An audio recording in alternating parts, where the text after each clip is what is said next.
Bab 37. Barang yang ditinggalkan pria itu. Baiklah, anggap dia terlalu menganggap dirinya penting. Clairsen mengatupkan bibir, bila tidak ada hal lain, kalau begitu aku pergi dulu. Colden Ye tidak bicara, Clairsen berdiri sebentar lalu membalikkan badan keluar dari kantor. Tunggu setelah dia keluar, Clairsen baru merasa dirinya lucu. Bagaimana dia bisa bodoh sampai mengira Colden Ye melakukan ini demi dirinya? Tidak perlu berpikir pun tahu tidak mungkin, dia sudah sangat membenci dirinya, bagaimana mungkin bisa melakukan hal yang merugikan keuntungannya demi dirinya?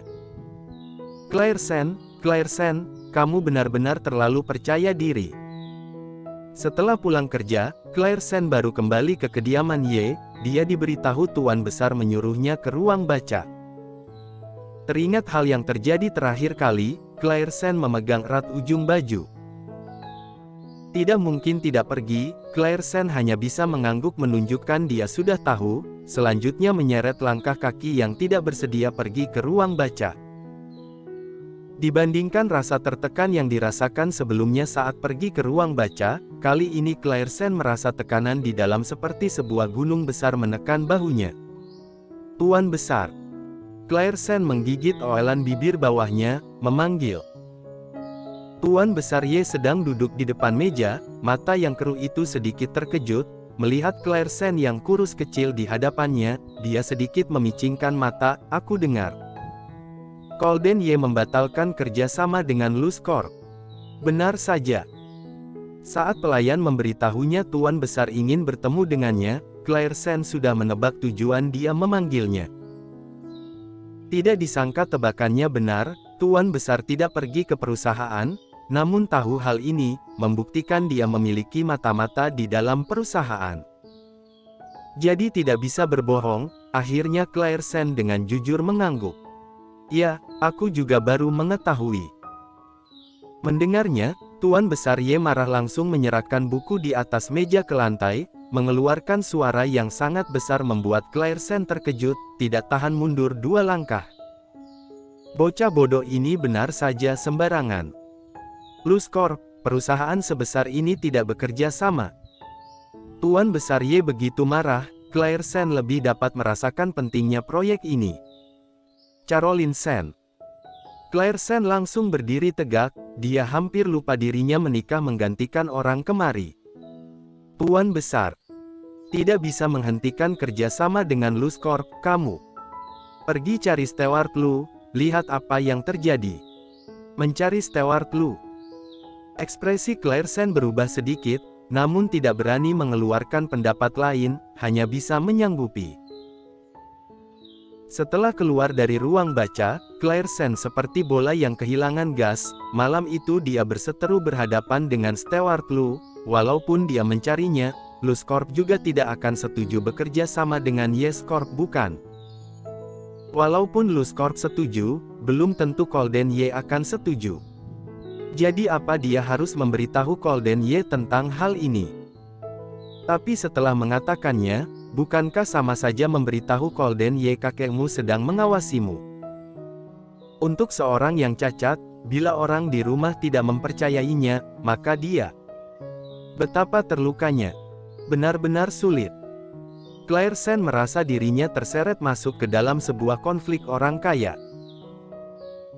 Kembali ke kamar, Clairsen menutup pintu kamar, dia melihat ke tempat dia berada, menyadari di dalam ada satu ranjang kecil tambahan, saat dia terkejut mengira dia salah masuk kamar dan akan keluar, dia baru menyadari barang itu adalah miliknya. Ini. Apa yang terjadi? Clairsen berdiri di depan ranjang kecilnya melongo. Colden Ye, apa menemukan hati nuraninya? Jadi khusus mencari orang untuk menambah ranjang untuknya. Sedang berpikir, dari belakang terdengar suara, kebetulan Colden Ye kembali, Arthur Xiao mendorongnya masuk. Colden Ye awalnya tidak berekspresi, namun saat melihatnya berdiri di depan ranjang kecil, di matanya yang hitam muncul kilasan yang tidak alami. Kamu sudah kembali.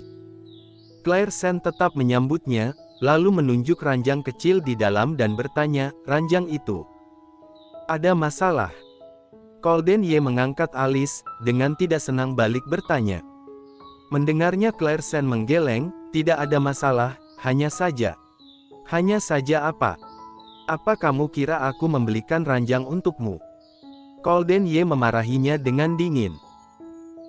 Arthur Xiao di belakang seketika bereaksi, mengeluarkan senyum berkata pada Claire Sen, Nona Sen, bila wanita sering tidur di lantai akan mudah terkena dingin, jadi aku mencari orang mengantar ranjang ini, tidak tahu apakah Nona Sen senang.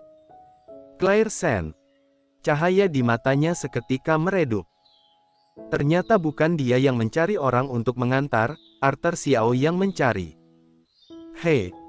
Golden Ye tertawa dingin, memarahi orang di belakang. Apa aku mengizinkan kamu memindahkan ranjang masuk?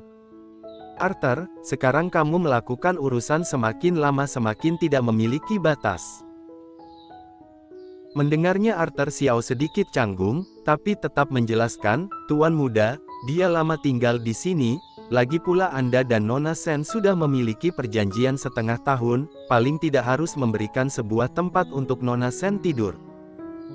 Lagi pula Nona Sen sekarang bekerja di perusahaan, bila sakit maka akan sangat repot. Golden Ye tidak bicara lagi, anggap dia setuju dengan maksudnya. Claire Sen menundukkan mata tidak bertanya apapun lagi. Arthur Xiao diam-diam mengelap keringat dingin. Dia merasa, dia bisa mengambil nama kambing hitam, ranjang ini jelas-jelas. Sudahlah, sudahlah. Dia adalah asisten Golden Ye bertahun-tahun, menjadi kambing hitam apa susahnya, bagaimanapun jauh lebih mudah dari kesulitan lain. Aku tahu, terima kasih. Claire Sen terakhir berterima kasih pada Arthur Xiao. Namun Golden Ye tidak senang, menarik dasinya. Arthur Xiao mendorong Golden Ye pergi ke kamar mandi untuk bersih-bersih. Claire Sen kembali ke ranjang kecilnya, saat diduduki bukan lagi lantai yang keras, ada kehangatan muncul di hatinya. Sebenarnya, perasaan berada di kediaman Ye juga tidak begitu buruk. Teringat hal ini, Claire Sen tersenyum, lalu bangkit memindahkan bajunya. Claire Sen membereskan kembali barang-barangnya. Saat mengambil salah satu baju dia mendengar suara metal yang renyah terjatuh di lantai. Ting! Claire Sen menunduk melihat dengan bingung. Sebuah kancing logam terjatuh di lantai, di bawah cahaya lampu mengeluarkan cahaya yang aneh. Kancing. Jelas bukan miliknya. Tidak peduli dari bentuk atau teksturnya, ini adalah sebuah kancing yang sangat berharga, tidak mungkin muncul di bajunya. Tapi, kenapa bisa keluar terjatuh dari bajunya? Claire Sen berpikir, mengulurkan tangan mengeluarkan kancing dan meletakkannya di telapak tangan mengamati sebentar. Lewat beberapa saat, di kepalanya muncul beberapa gambar yang familiar. Malam hujan badai 1 bulan yang lalu itu, pria tak dikenal itu menekannya di atas kursi mobil.